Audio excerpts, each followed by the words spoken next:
What up YouTube?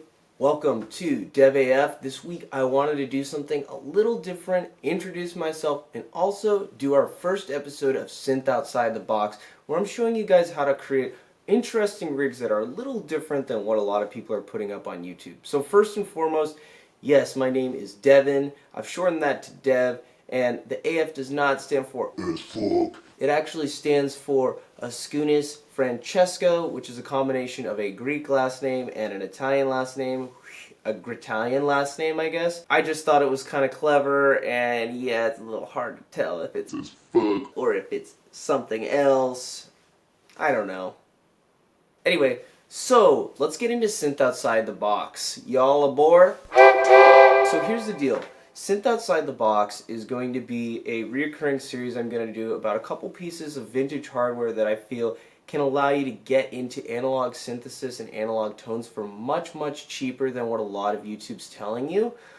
This is sort of a challenge to the microbrood videos, mini brood videos, the mini log videos. I own a lot of those synthesizers, but this was the first rig that I created that really got me into getting awesome tones for very, very cheap with some really, really great effects. The synth that I really want to talk about this week is from Korg. It was made in the 80s and it's called the EX800. This is it. The deal is that this synthesizer was created sort of around the same time as, you had the Juno 60, the Juno 106 coming out, and Korg wanted to get some skin in the game of the DCO analog synth stuff, and so what they did is they created the Poly 800 and the EX800. The Poly 800 is the keyboard version of this synth, and the EX800 is the module version, which I use just because, hey, I've got enough keyboards, I don't really need another one. The synth itself has 2 oscillators, chorus on board, and 3 envelopes.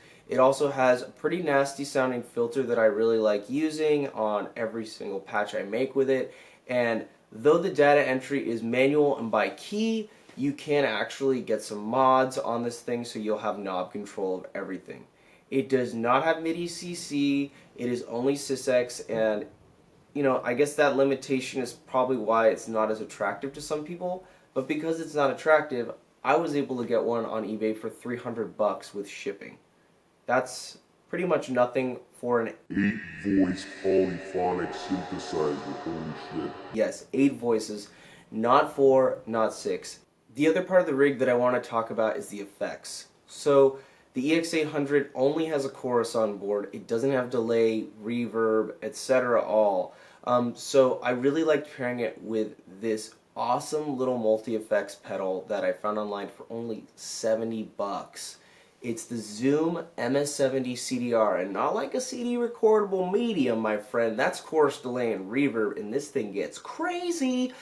It can do shimmer. It can do particle delay. It can do the black hole sound from the eventide space. This thing can do all kinds of wild sounds, and it's only $70. It does stereo in, stereo out, and on top of all that, powered by USB, powered by 9-volt adapter that you could find standard anywhere, or this is the other thing, AA batteries. We're not even talking 9-volt anymore, folks, so this thing is just really awesome. It's very portable. I eventually like to take this into the woods and do some jams, but enough talking. Let's hear how it all sounds together. Again, we're talking $300 for this EX800. We're talking $70 for the MS-70 CDR. We're talking about $400 for a very, very, very apt, very full sounding rig that can get you either 80s tones, pads, leads, some house music stuff. It's rad. Let's get into it. We're going to start with the very first patch. Here it is, and I mean, I swear you could just write in a Tame Impala song with this.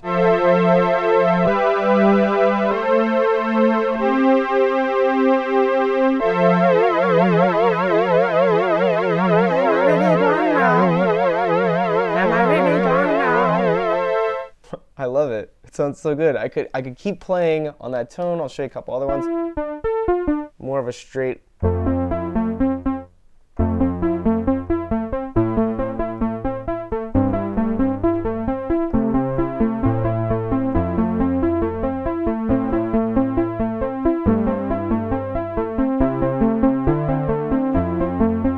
This one. little more brassy.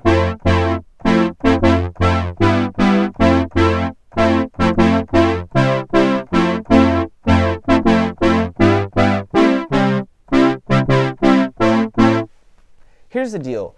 You can do sound design on this too, and I'll show you a patch I actually made from scratch on here. But what I want to get at is that, hey, maybe it's your first analog synth, or maybe you're in a band and you just want to get those tones into the mix. This is the way to do it. It's super easy, and the presets on here just kick butt. This one, I really love to play about an octave or two apart, and check out how fat I can get this shit sounding.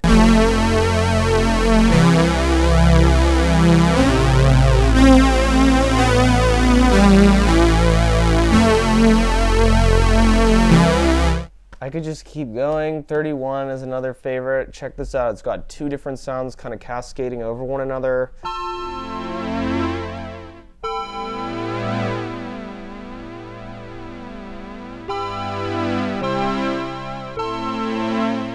So wonderful. I haven't even added the effects yet. What the fuck? So check it out. This is the tape delay on the Zoom coming into the mix. Check it out. Now we've got some.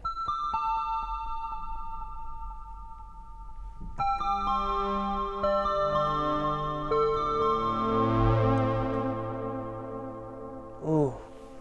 And in case you're wondering, yes, you can do time change on this, so.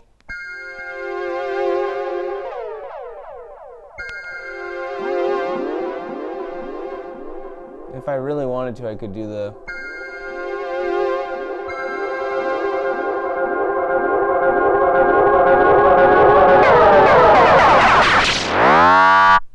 You know, the taking off plane sound, which some people are fond of.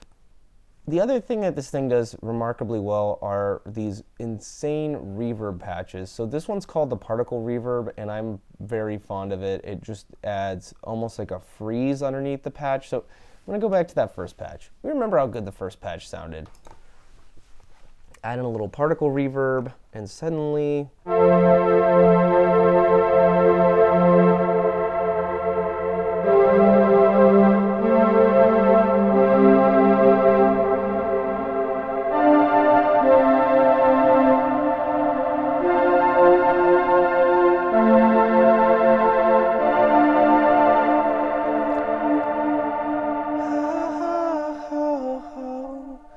You've got like a freaking M83 song right there. Anyway, I could go for hours. The fact is this, the EX800 is cheap. The Zoom MS70 CDR is cheap. I just literally showed you the tip of the iceberg. The thing has so many effects in it. And just to kind of show you real quick, the actual programming is you hit this little program button, you read this whole thing right here, and it kind of explains what each number is going to do, and then you get into it and you actually, go to, okay, for example, let's listen to this one. This is going to be the filter.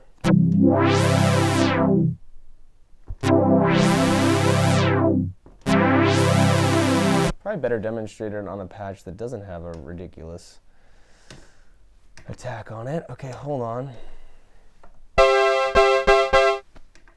Great. So, to sort of cover programming, the way that this works is you would hit this button that's called program, and then you can access all the different parameters using these numbers, which you just punch in using this little data entry thing. And let's take a listen. This is me actually using the filter.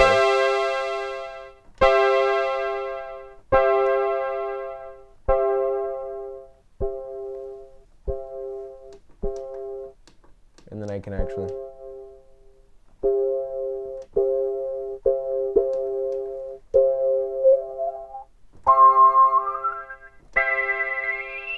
Pretty nasty filter too. It won't self-oscillate, but.